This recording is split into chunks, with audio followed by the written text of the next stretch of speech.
Paz do Senhor, queridos. Que bom nós estarmos juntos para estudarmos a palavra de Deus. Hoje, de uma maneira um pouco incomum. Geralmente nós nos encontramos todo domingo às 17 horas na Escola Bíblica Dominical, mas devido a tudo que está acontecendo, nós estamos também obedecendo às nossas autoridades e estamos nos reservando para o nosso próprio bem. Mas isso não nos impede de estarmos juntos em espírito, de compartilharmos a palavra de Deus, de estudarmos a palavra de Deus. E eu creio que muito em breve nós estaremos juntos para um longo abraço. Eu gostaria de convidar você a pegar a sua Bíblia, as famílias que estão reunidas ou individualmente. Você, cada irmão e amigo que parou para estudar, e nesse instante eu gostaria que você pegasse a sua Bíblia, porque nós vamos estudar a lição número 2 da nossa Escola Bíblica Dominical, da nossa revista, cujo título é Prioridade ou Urgência. O nosso texto básico, ele se encontra no livro de Salmos, é o Salmo 90, é o Salmo de Moisés. Eu vou ter paciência, você vai abrir o seu Salmo agora, vai abrir a sua Bíblia, procurar o seu Salmo, ok? Você vai abrir lá no Salmo 90. Eu vou fazer a leitura aqui, mas você vai acompanhar na sua Bíblia, verificando que é exatamente assim que está escrito, certo? Então vamos lá. Oração de Moisés, homem de Deus. Senhor, Tu tens sido nosso refúgio ao longo das gerações. Antes que os montes nascessem, antes que se formasse a terra e o mundo, de eternidade a eternidade Tu és Deus. Fazes as pessoas voltarem ao pó quando dizes: retornem ao pó, mortais. Para ti, 1000 anos são como um dia que passa, breves como algumas horas da noite. Arrastas a pessoa como um enchente, e elas são como um sonho que desaparecem. São como a grama que nasce pela manhã brota e floresce, mas à tarde murcha e seca. Somos consumidos por tua ira, ficamos apavorados com a tua fúria. Tu pões diante de ti os nossos pecados secretos, e vês todos eles. Passamos a vida debaixo da tua ira e terminamos nossos dias com um gemido. Recebemos 70 anos, alguns chegam a 80, mas até os melhores anos são cheios de dor e desgosto. Logo desaparecem e nós voamos. Quem conhece o poder da tua ira? Grande é a tua fúria como o temor de que és digno. Ajuda-nos a entender como a vida é breve, para que vivamos com sabedoria. Ó Senhor, volta-te para nós. Até quando te demorarás? Tem compaixão dos teus servos. Satisfaz-nos a cada manhã com teu amor, para que cantemos de alegria até o final da vida. Dá-nos alegria proporcional aos dias de aflição. Compensa-nos pelos anos em que sofremos. Que nós, teus servos, vejamos teus feitos outra vez. Que nossos filhos vejam a tua glória. Sejam sobre nós a bondade do Senhor nosso Deus. Faze prosperar nossos esforços. Sim, faze prosperar nossos esforços. Queridos, nós vamos iniciar essa lição. E eu creio que a palavra-chave para essa lição é tempo. E eu gostaria de ressaltar o versículo 12 do Salmo 90, que diz: ajuda-nos a entender como a nossa vida é breve, para que vivamos com sabedoria. O nosso texto-chave está lá em Efésios, capítulo 5, e eu gostaria que você também verificasse. Efésios, capítulo 5, o verso 15 e o verso 16. Eu vou esperar que você abra a sua Bíblia e você confira se realmente é assim. Fechou? Então vamos lá. Efésios, capítulo 5. O verso 15 diz assim: portanto, sejam cuidadosos em seu modo de vida. Não vivam como os insensatos, mas como os sábios. Aproveitem ao máximo todas as oportunidades desses dias maus. Bom, o nosso estudo ele vai falar sobre tempo. Eu já expliquei aqui. E a questão é como administrar bem o tempo que Deus nos deu. E eu creio que a primeira coisa que a gente tem que ressaltar e que tem que lembrar é que tudo é do Senhor e que nós somos apenas administradores, nós somos mordomos, nós gerenciamos, nós somos gestores daquilo que Deus nos deu. Nós administramos os recursos naturais, intelectuais, sociais, espirituais, e o tempo está dentro desses recursos, né? Então, o tempo é de Deus, mas Ele nos deu para administrar. A sábia administração, ela traz bênçãos incontáveis. A má administração do tempo traz consequências desastrosas. E como nosso Deus é um Deus de amor, Ele traz da sua palavra instruções daquilo que nós podemos fazer para que o nosso tempo ele seja bem administrado. Então, nós vamos passar a analisar juntos as recomendações bíblicas, a recomendação bíblica ou as recomendações bíblicas de como podemos administrar bem o nosso tempo. A primeira recomendação bíblica que o Senhor nos dá está lá em Efésios, nesse texto que você acabou de conferir, Efésios, capítulo 5, do verso 15 ao 16. E a primeira exortação que o apóstolo Paulo nos traz é que nós devemos remir o tempo. Talvez seja a mordomia mais difícil de ser praticada, que é a questão do tempo. Aqui o termo remir o tempo, ele tem um significado de aproveitar cada oportunidade com aquilo que é verdadeiramente importante, ou usar o tempo da melhor forma possível. Eu estava olhando uns escritos e o sentido desse texto lá no hebraico, ele seria mais ou menos assim: veja se não poderia eliminar ou reduzir alguma atividade para ganhar mais tempo com a leitura e o estudo do texto sagrado. Se observarmos um pouco mais esse texto lá de Efésio, podemos perceber aqui uma dupla ideia que está comprimida numa só frase. Então veja lá, a primeira frase lá de Efésio diz: vede, né? Veja, observe como andais. E a segunda vem logo após: andem como sábio ou andem cuidadosamente. A maneira como o ato em si, eles estão incluídos. Assim, o que o texto nos diz é: veja como vocês estão caminhando. Sejam cuidadosos, sejam precisos, sejam exatos em sua caminhada ou no seu modo de viver. É isso que o apóstolo Paulo está se referindo quando ele diz: olha, vamos remir o tempo, vamos ser cuidadosos da maneira que nós andamos. Lá no versículo 16 de Efésios diz: aproveitando o tempo. De forma restrita, ele está se referindo a momentos específicos. Esses momentos são momentos que são favoráveis para o bem, para as coisas de Deus, que se apresentam e que nós, crentes, devemos nos servir diligentemente. Então, o que ele está dizendo quando ele fala que há momentos específicos?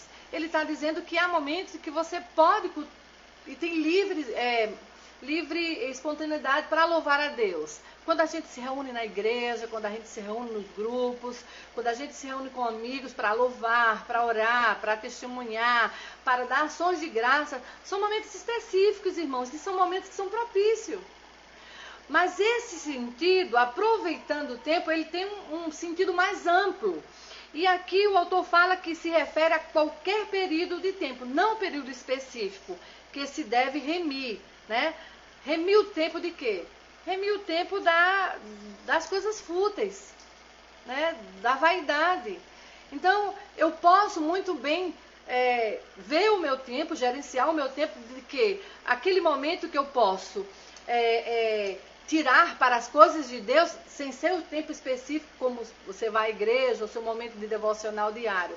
Ele está dizendo que qualquer tempo eu posso remir, eu posso tirar esse tempo. O tempo que eu gasto com as redes sociais, ou o tempo que eu gasto na televisão, ou o tempo que eu gasto em conversas, eu posso remir esse tempo e transformá-lo e direcioná-lo para as coisas de Deus.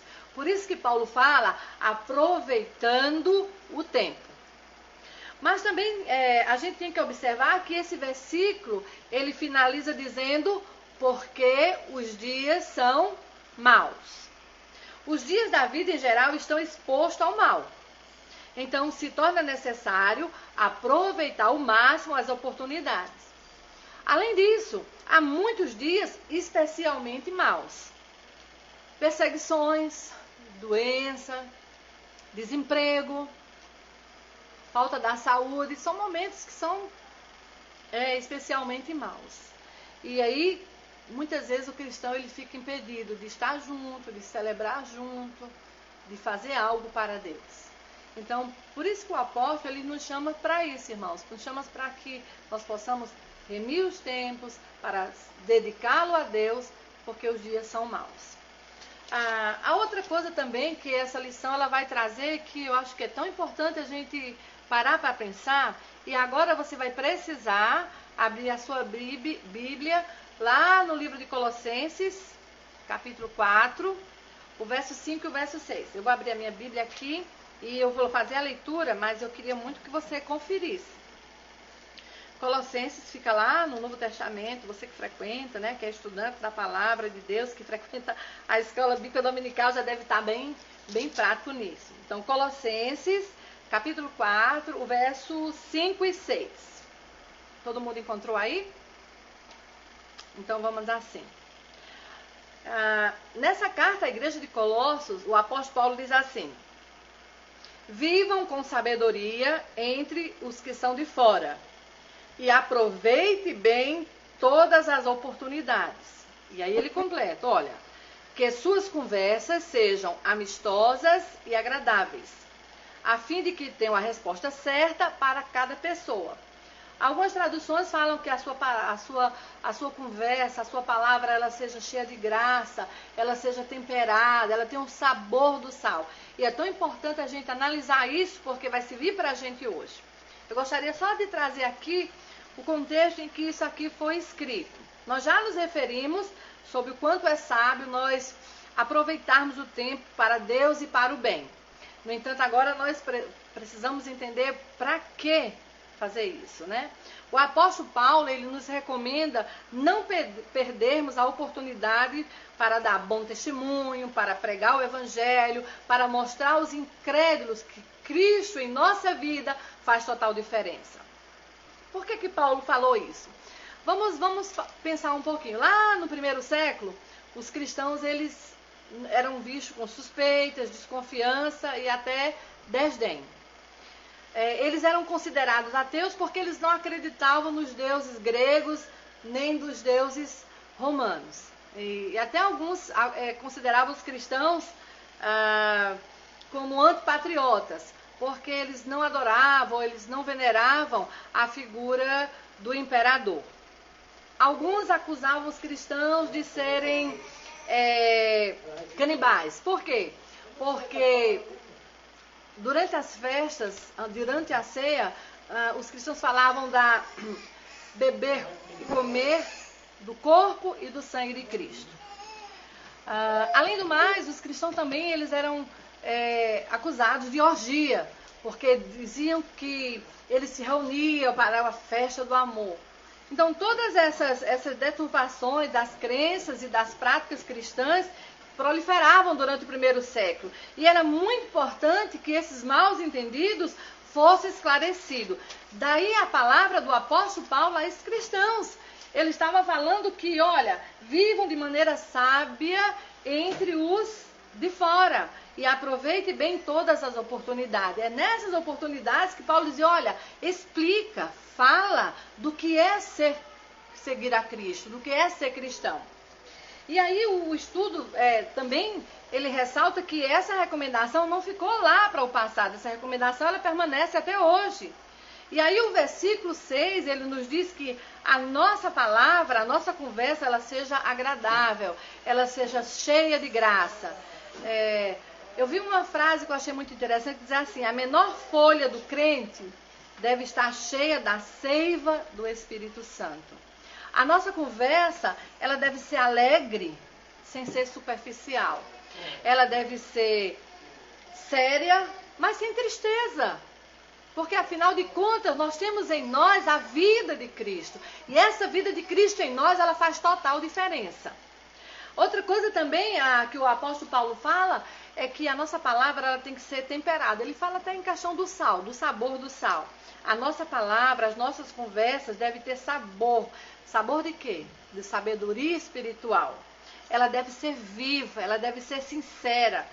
Nós devemos excluir das nossas conversas, da nossa conversação, tudo que foi corrupto. A nossa conversa, a nossa fala, ela não deve ser insípida, ela não deve ser insossa, ela deve ter sabor, ela deve ter o sabor dos céus.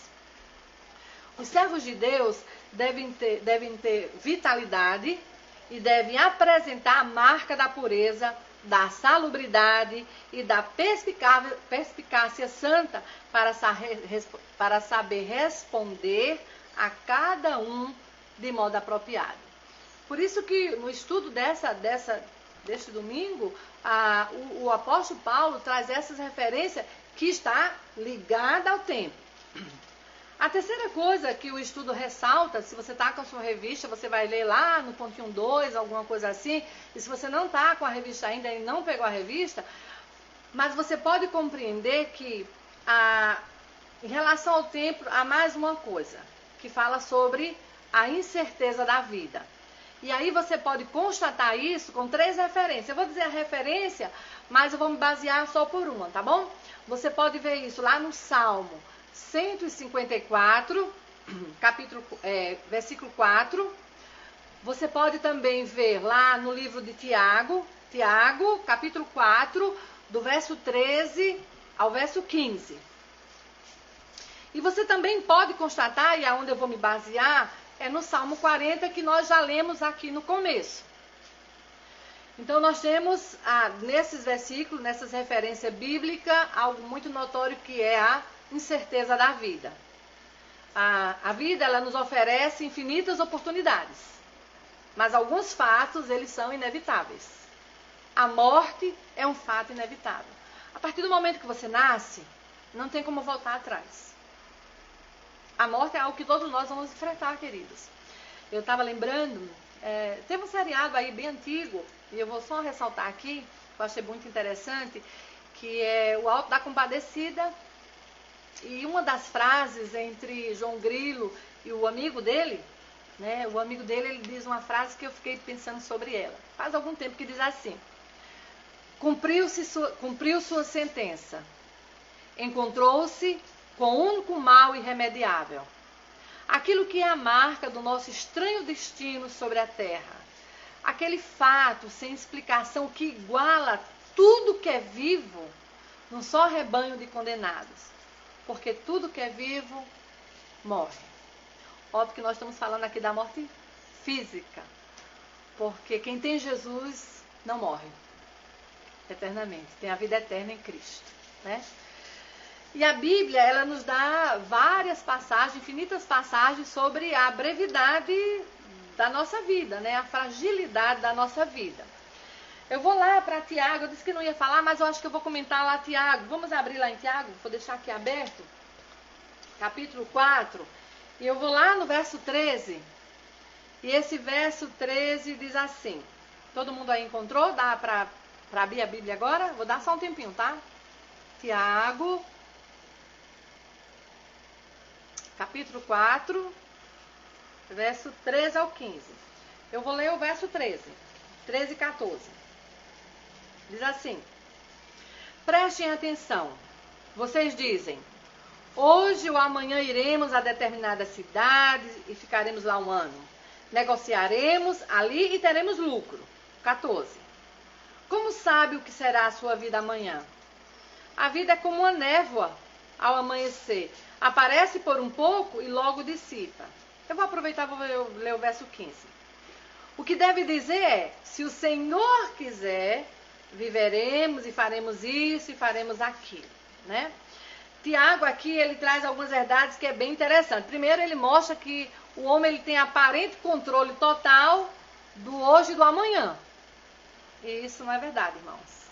Nós não temos o controle do hoje e muito menos do amanhã. Por isso que a Bíblia diz que se hoje ouvires a voz do Senhor teu Deus, não endureça o seu coração.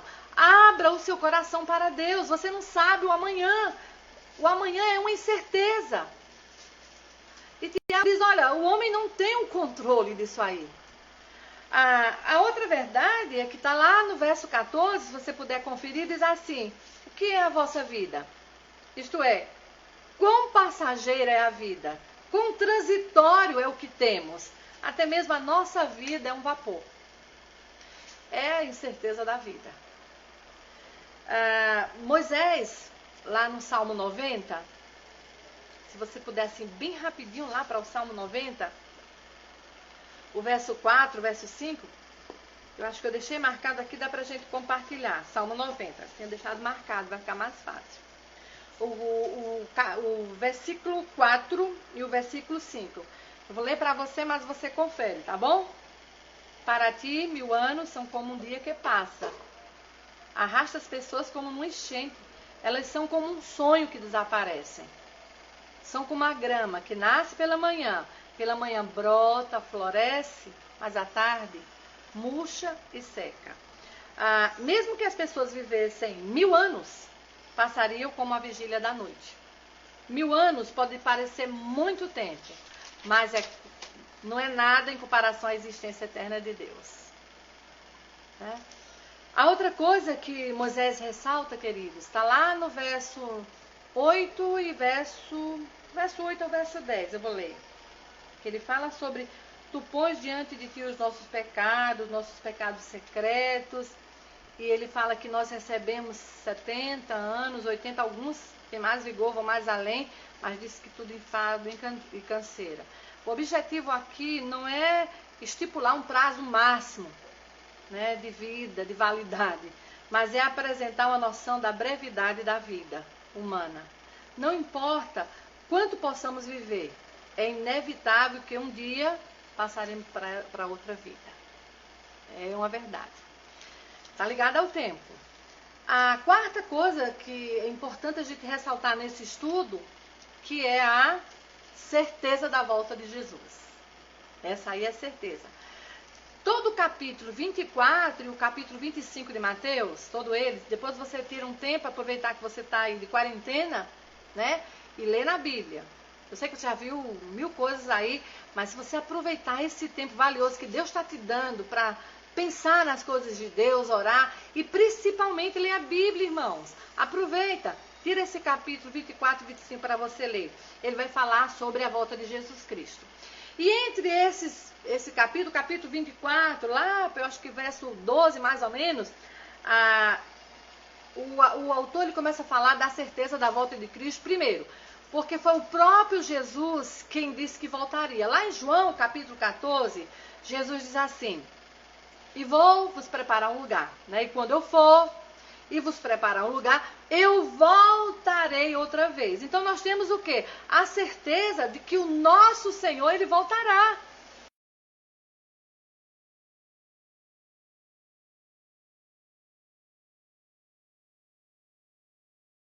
Que voltaria. Lá no capítulo 24 de Mateus, verso 12, ele começa também a falar que a volta do Senhor, ela vai ser precedida de alguns fatores que é bom a gente observar, né? A primeira coisa que ele fala é que haverá guerras, rumores de guerra, e uma coisa que eu achei assim, me ressaltou bem os olhos, é que ele disse que as coisas que vão preceder a sua volta, uma delas é o acentuado aumento da impiedade, ou seja, acentuado aumento de pecado. Pecado sempre existiu lá desde o jardim, quando Adão caiu e Eva. Mas a Bíblia diz que antes da volta de Cristo, esses pecados eles serão acentuados, eles serão maximizados. E a Bíblia diz que isso é um fator de que precede a volta de Cristo e que é para aquele que sabe ficar atento. Ele também fala que o amor de muitos se esfriarão. Então, isso traz para a gente uma lição e um alerta que é a questão da vigilância. Está atento, né? Nós não sabemos quando Jesus virá, mas nós sabemos que ele virá. Daí a necessidade de você ser vigilante, né? De você ficar atento a tudo que está acontecendo, né? E preparar a sua vida. A segunda coisa que fala, que também está nesse capítulo 24 de Mateus, é o uso adequado dos dons recebidos para... Já que Deus distribuiu para cada um dons, é que nós teremos que prestar conta daquilo que nós recebemos. Os irmãos se lembram da parábola de quando o Senhor viajou e deu a um servo tantos talentos, a outro e tantos e a outro, e um dos servos disse, olha, eu vou guardar meu talento, porque quando o Senhor voltar, os outros não, os outros empregaram seus talentos lá a serviço do seu Senhor. Pois bem, uma coisa que a gente também deve estar bem alertado é que nós vamos prestar conta do nosso serviço. O que Deus tem lhe dado? Os dons que Deus tem lhe dado. O que Deus tem paramentado você para que você possa servi-lo. Deus tem dado inteligência a você, Deus tem dado dons a você, Deus tem capacitado a sua igreja, os seus servos, irmãos. E tudo que Deus nos deu, lembra que nós somos mordomos. Não são nossos. Estão conosco para o serviço do reino. Estão conosco para ser utilizado enquanto nós estamos vivos. E a outra coisa também que podemos ressaltar é que nós não podemos perder tempo. Nós temos que aproveitar cada momento que o Pai nos dá para testemunhar, para pregar. Isso não depende de ofício, isso não depende de cargo, de igreja. Proclamar as verdades de Jesus, proclamar o que Jesus fez por você. E aí tá. Então eu vou concluir o meu estudo de hoje, e aí a gente pode depois estar falando outra vez. Eu gostaria de ressaltar. Diante da incerteza da vida e diante da certeza da volta de Cristo, qual tem sido a prioridade máxima das nossas vidas? Você sabe o que é prioridade? Prioridade é aquilo que é mais importante. Urgência, você sabe o que é urgência? Urgência é aquilo que é eminente, que urge. Normalmente, a nossa vida é controlada pela urgência das nossas necessidades e dos nossos interesses. Muitas vezes nós deixamos aquilo que é prioridade para atendermos o que é urgente. E Jesus, em seu Sermão do Monte, diz: buscai primeiro o reino de Deus, a justiça de Deus, a palavra de Deus. Buscai primeiro a Deus e o seu reino, e tudo mais será acrescentado. O título da nossa lição é prioridade ou urgência? O que eu tenho buscado? A urgência? Preciso fazer isso, preciso fazer aquilo, preciso comprar, vestir, vender, cuidar? Ou eu tenho que olhar para a prioridade? Nós devemos priorizar as coisas de Deus. Porque a Bíblia diz que tudo vai passar, queridos. Tudo. A única coisa que vai permanecer é a palavra de Deus. E é isso que nós temos que nos apegar. Eu espero sinceramente que Deus derrame da sua graça sobre nós, porque eu creio que Deus ele derrama da sua graça sobre nós. Eu espero que esse breve estudo foi um pouquinho corrido, mas eu espero que você depois comece a rever os textos bíblicos. E o que é tão lindo é que quando você está lendo a Bíblia, o autor dela está ao seu lado. E ele é quem pode ministrar o seu coração. Vivemos tempos turbulentos, mas eu gostaria também de deixar uma mensagem de esperança para você. Nada está fora do controle de Deus. Nada. O Senhor mantém o controle de todas as coisas. Que o Senhor esteja abençoando a sua vida. Você que está aí no seu grupo, você que está sozinho em casa, você que vai assistir depois. Eu espero em Deus que o seu coração esteja cheio da esperança do Senhor, cheio da paz de Deus. A Bíblia diz que nós podemos passar qualquer coisa, porque Jesus é que nos fortalece. Amém, queridos? Logo, logo estaremos juntos nos dando um abraço e cumprimentando uns aos outros. Marina mandou um abraço. Amém? Marina, um abraço. Um beijo pra ti, filha. Margot tá online. Beijo, Margot. Irmão, prazer em estar com vocês. Estou com muita saudade de abraçar vocês e dar cheiro. A igreja tá... Um beijo. Regina, Suíla, Rafael. Amém, tá todo mundo online. A gente vai encerrar. Amém? Nós vamos encerrar e o pastor Fernando tem uma palavra para você.